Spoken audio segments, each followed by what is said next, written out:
So, you want to get certified in cybersecurity? I will help you every step of the way. Welcome back to the GRC 101 series. We've covered the foundational elements of GRC, including risk appetite and business impact. Now, we're going to get into the practical side of managing those risks by exploring the different types of security controls that organizations can implement. These controls are the safeguards we put in place to protect our assets and mitigate identified threats. Building on our understanding of risk management, security controls are the tangible and intangible safeguards that organizations implement to reduce the likelihood and impact of identified risks. They are the action part of risk management. Security controls are often categorized into three main types: technical controls, administrative controls, and physical controls. Understanding these categories helps in developing a well-rounded and effective security strategy. Technical controls are security measures that are implemented through technology.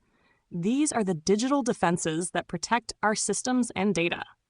Examples include firewalls that control network traffic, antivirus software that detects and removes malware, encryption that protects data confidentiality, and access controls that manage who can access what resources.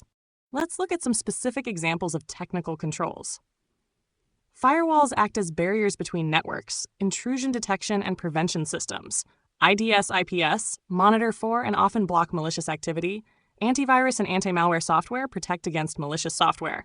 Access control lists, ACLs, define permissions on files and systems. Encryption scrambles data to make it unreadable to unauthorized users. And multi-factor authentication, MFA, adds an extra layer of security to the login process. Administrative controls, on the other hand, are management-oriented controls that define how security is managed within an organization.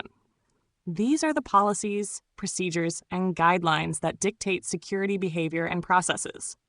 Examples include security awareness training for employees, incident response plans for handling security breaches, and change management procedures for implementing system modifications securely.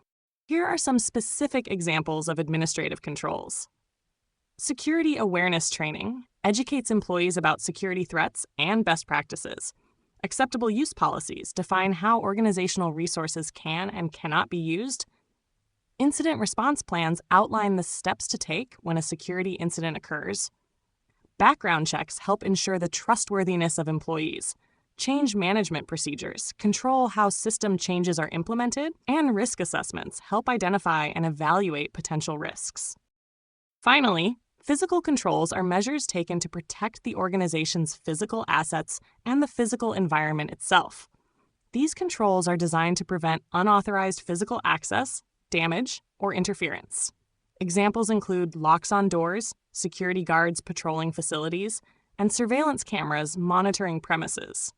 Specific examples of physical controls include security guards who provide on-site security presence, locks and keys that control access to physical areas, surveillance cameras, CCTV that record activity, biometric scanners that use unique biological traits for identification, environmental controls like HVAC and fire suppression systems that protect equipment, and server room access controls that restrict entry to sensitive areas. Understanding these different types of security controls is fundamental to building a strong security posture.